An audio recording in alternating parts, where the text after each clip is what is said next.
Salam damai sejahtera di dalam Tuhan kita Yesus Kristus. Shalom, selamat pagi dan semangat pagi. Jumpa kembali dalam renungan pagi kita untuk hari ini, 2 Agustus tahun 2022. Puji Tuhan, oleh karena berkat Allah yang ajaib dalam kehidupan kita boleh berada dengan penuh sukacita di pagi hari ini. Dalam keadaan apa saja, percayalah bahwa Tuhan selalu menyertai saudara dan saya. Pekabaran firman Tuhan kita di pagi hari ini dengan judul Berdamai dengan Saudaramu.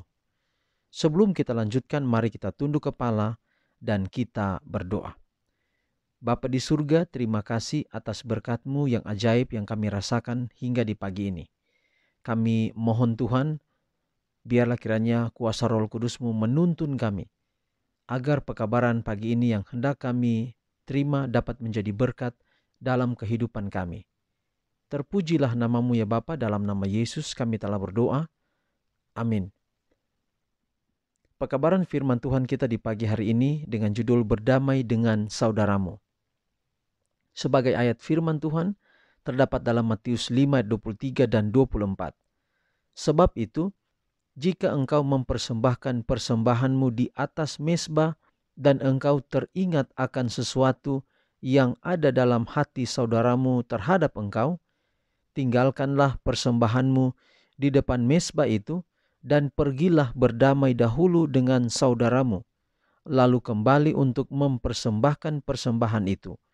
Sekali lagi, sebab itu, jika engkau mempersembahkan persembahanmu di atas mezbah dan engkau teringat akan sesuatu yang ada dalam hati saudaramu terhadap engkau, tinggalkanlah persembahanmu di depan mezbah itu dan pergilah berdamai dahulu dengan saudaramu, lalu kembali untuk mempersembahkan persembahan itu. Ada pengakuan yang Tuhan minta agar kita lakukan kepada satu sama lain. Jika engkau telah menganiaya saudaramu dengan kata-kata atau perbuatan, engkau harus berdamai dulu dengannya sebelum ibadahmu diterima di surga.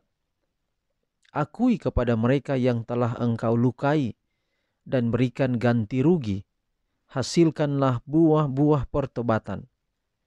Jika seseorang memiliki perasaan pahit, murka, atau kedengkian terhadap seorang saudara, biarkan dia pergi kepadanya secara pribadi, mengakui dosanya, dan mencari pengampunan.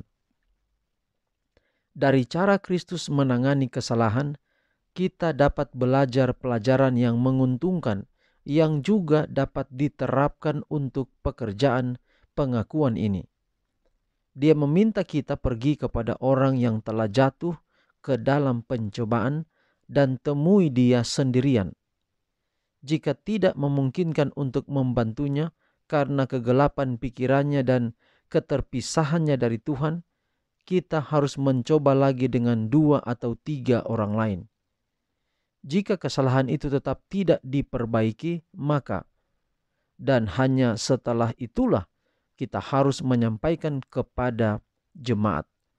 Jauh lebih baik jika kesalahan bisa diperbaiki dan luka disembuhkan tanpa membawa masalah ini ke hadapan seluruh jemaat. Tetapi pertanyaan tentang bagaimana dan kepada siapa dosa harus diakui adalah pertanyaan yang menuntut studi yang cermat dan penuh doa. Kita harus mempertimbangkannya dari semua sudut, menimbangnya di hadapan Tuhan dan mencari penerangan ilahi. Ada kekuatan dan kekekalan dalam apa yang Tuhan kerjakan. Apakah Dia bekerja lewat perantaraan manusia atau sebaliknya?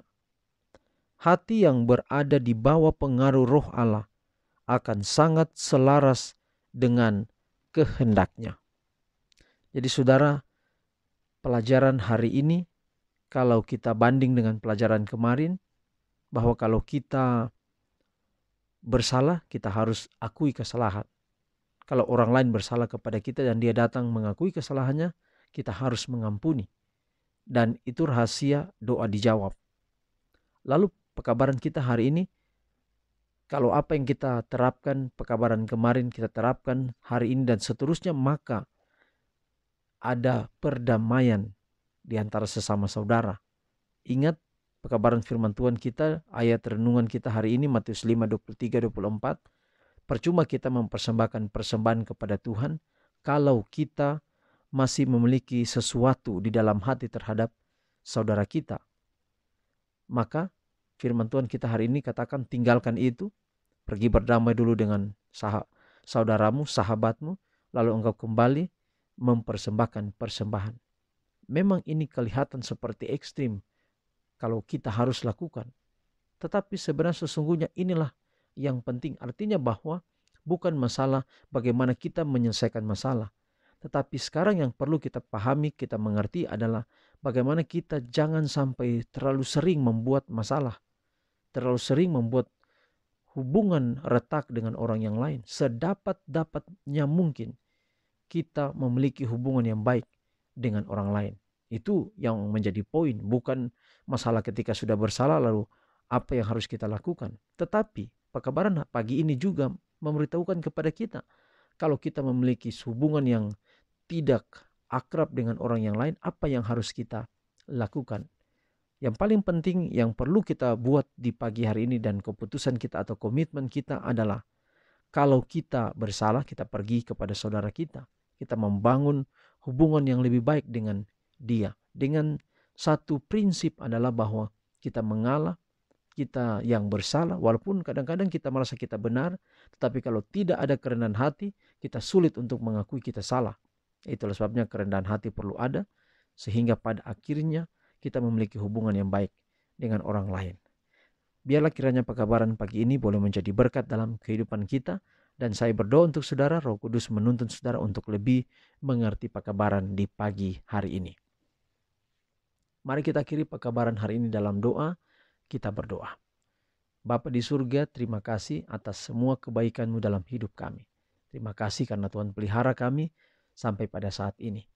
Kami rindu ya Bapa, biarlah Engkau melindungi, menjaga, memberkati kami sepanjang hari ini dalam kasih dan setia Tuhan. Biarlah apa yang kami jumpai hari ini kami dapat kerjakan dengan berhasil. Itu semua kembali untuk kemuliaan bagi nama-Mu. Pelihara kami sekali lagi hari ini dan berkatilah hidup kami. Kami telah berdoa di dalam nama Yesus Tuhan dan Juru Selamat kami. Amin. Saudaraku, demikian pekabaran untuk hari ini. Tuhan memberkati kita semua, sampai jumpa besok. Shalom.